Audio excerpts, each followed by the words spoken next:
मुक्ता का 3 तल्ले का मकान, नीचे बैठक तो छत पर रसोई। अरे मुक्ता, गर्मा गर्म रोटी तो ला, बहुत स्वाद बनी है सब्जी।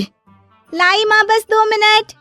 मुक्ता की दौड़ जो सुबह शुरू होती तो रात में जाकर रुकती। ऊपर नीचे करते करते पूरा शरीर थक जाता, लेकिन माँ मैं आपके पैर में तेल लगाकर ही सोऊंगी, नहीं तो मुझे नींद नहीं आएगी। अरे जीती रहे बेटा, लेकिन तू थक जाएगी, वैसे भी तुझे 3 तल्ला चढ़ना है अभी। कैसी बात कर रही है माँ जी, मैं तो आज बहुत देर तक सोई थी, तो नींद कहाँ आएगी। सास को कब नींद लग जाती पता ही नहीं चलता। अगले रोज, अरे मुक्ता, जरा सामने ठेले वाले से आलू तो ले आ, 5 किलो पापड़ बना देती हूँ। होली आ रही है, मेहमान आएंगे तो क्या कहेंगे कि इन लोगों के घर तो कुछ बना ही नहीं। माँ मैंने सब बना लिया है, आप चिंता मत करिए। होली वाले दिन दही बड़ा और पकौड़ों का इंतजाम भी कर लिया है मैंने। सास को लगता है जैसे उसे न जाने कितनी गुणी और अच्छी बहू मिल गई। एक दिन मुक्ता की बुआ सास उन लोगों के घर आती है। अरे भाभी, आपने तो हीरा बहू पाई है बिल्कुल। हर एक काम को ऐसे कर रही है जैसे कि रोबोट। एक हमारी है, 2 रोटी खिला दे तो गनीमत समझो।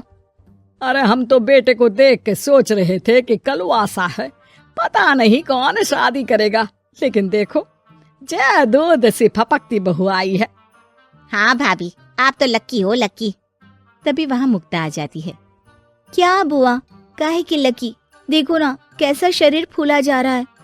अब तक तो एक बच्चा भी हो जाना चाहिए था। अरे हो जाएगा बहू, क्यों चिंता कर रही है। कर्म कितने अच्छे हैं तेरे, तुझे तो जुड़वा बच्चे होंगे, एक बिटिया और एक बिटवा। होता भी ऐसा ही है। मुक्ता को 2 बच्चे एक साथ होते हैं। मुक्ता, जल्दी से ऑफिस के लिए खाना बना दो, मुझे देर हो रही है। हाँ लेकिन जरा ये छोटे वाले को तो पकड़ लो, तब तक मैं रोटी सेक देती हूँ। मुक्ता सारे घर का काम बड़े ही मगन होकर करती। क्या पति, क्या सास, क्या बच्चे, रिश्तेदार, सभी की जरूरतों का ख्याल वो बखूबी रखती। लेकिन भाई चांद को भी ग्रहण लग जाता है। वैसे ही मुक्ता को भी एक दिन लग जाती है किसी की नजर। दूर के रिश्ते की चाची कहती है, और बहन जी, आपकी बहू तो फुर्ती से काम करती है, बच्चा होने के बाद भी सारा दिन लगी रहती है। इसके हाथ का खाना भी इतना टेस्टी है, लगता है जैसे होटल का खा रहे। बस फिर क्या था, वो तो चली जाती है, लेकिन लग जाती है नजर मुक्ता को। शाम के वक्त, मुक्ता कहाँ है बहू? हाँ माँ जी बोलिए, क्या हो गया, बच्चे को सुला रही हूँ। अरे बेटा जरा चाय तो पिला दे। हाँ हाँ जरूर बना लीजिए, मुझे कमरे में ही दे देना माँ जी, बहुत थकान लग रही है। थकान है भगवान, ये क्या बोल रही है, इसके मुंह से तो ये शब्द मैंने आज तक नहीं सुना। अगली सुबह, अरे मुक्ता, आज खाने का डब्बा इतना हल्का क्यों है? वो इसलिए क्योंकि मैंने सिर्फ रोटी और दाल बनाई है। अरे लेकिन मुक्ता, मैं तो नाश्ता, दिन का खाना, फिर शाम का स्नैक्स, फ्रूट, सलाद, ये सब लेकर जाता हूँ। कहाँ है ये सब? अरे कैसी बात कर रहे हैं आप, इतना सारा खाना तो मैं 4 दिन में नहीं खाती, जितना आप 1 दिन में बनाने की बात कर रहे हैं। ना जी ना, मुन्ने के साथ जितना हो पाएगा उतना ही करूंगी मैं। मुक्ता की बात सुनकर पति हैरान रह जाता है। तभी वहाँ बुआ सास आ जाती है। अरे मुक्ता, मेरे नाती का जन्मदिन है, भूल गई क्या? आज शाम को आना, और मुक्ता थोड़ा जल्दी आ जाना, मेरी बहू का हाथ बटा देना।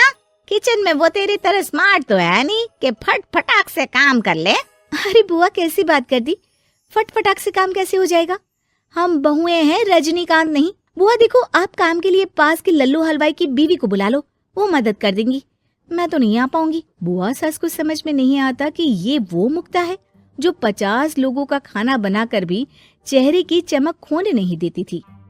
वही मुक्ता भी अपने कमरे में जाकर बिस्तर पर बैठ जाती है कि सास की आवाज आती है। मुक्ता, क्या हो गया बेटा, आज दोपहर के खाने की तैयारी नहीं करनी क्या? अरे माँ जी, अब नहीं होता मुझसे 3 तल्ले में ऊपर नीचे करना, आप लोग रसोई को ऊपर ही ले आओ। अरे पैरों में इतना दर्द होता है कि बता नहीं सकती। अरे लेकिन तू तो बोलती थी कि इससे तू फिट रहती है। अरे काहे के फिट माँ जी, हालत खराब हो रखी है। कौन ऐसा मकान बनवाता है कि जहाँ सोने का कमरा अमेरिका में है तो खाने का लंदन में। अरे रसोई बनानी है तो जाओ अफ्रीका। ना जी ना, मुझसे नहीं होगा इस घर का काम। मुक्ता की बदली हरकत किसी को समझ में नहीं आ रही थी।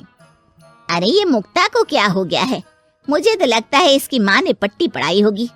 और ना जी ना, मुक्ता की माँ यानी मेरी समधन तो देवी है देवी। वो तो अपनी बेटी को ऐसे संस्कार दे ही नहीं सकती। मुझे माजरा कुछ और ही लग रहा है। तभी वहां मुक्ता हाथ में प्लेट और सब्जी लेकर आ जाती है। माजरा? किस बात का माजरा? खैर माँ जी, जरा ये सब्जी तो काट दीजिए, और हाँ, इसके बाद मैं आटा यहीं दे जाऊंगी, गूंद देना। हाँ हाँ, तू एक काम कर बेटा, गैस चूल्हा भी यहीं दे दे, बना भी दूंगी। अच्छा ठीक है, शाम को उसका भी इंतजाम कर देती हूँ। ये बोलकर मुक्ता वहां से चली जाती है। हे भगवान, ये तो वो मुक्ता है ही नहीं। अरे एक बार तो मुझे याद है, मेरे जूते भी इसने मुझे अपने हाथ से पहनाए थे। तभी सास के दिमाग की बत्ती जल जाती है। हाँ, कल वो कालिया की औरत आई थी ना, खूब तारीफ कर गई। उसके बाद से ही मुक्ता ऐसी हो गई है। फिर तो पक्का मान लो कि तुम्हारी बहू को नजर लगी है। एक काम करो, ये लो राई का दाना, दूर से बहू के ऊपर राम का नाम लेकर फेंक कर आ जाओ। जो नजर लगी होगी यूं भाग जाएगी। फिर क्या, होता भी ऐसा ही है। सास जैसे ही बहू पर राई फेंक कर वापस आती है, थोड़ी ही देर में मुक्ता भी आ जाती है। अरे माँ जी, आप ये सब्जी लेकर क्यों बैठी है? ना ना, लाइए, मुझे दीजिए। और चाची, अब तक आपके हाथ में चाय का प्याला नहीं आया। रुकिए, मैं अभी लेकर आई। मुक्ता के जाने के बाद सास चैन की सांस लेती है।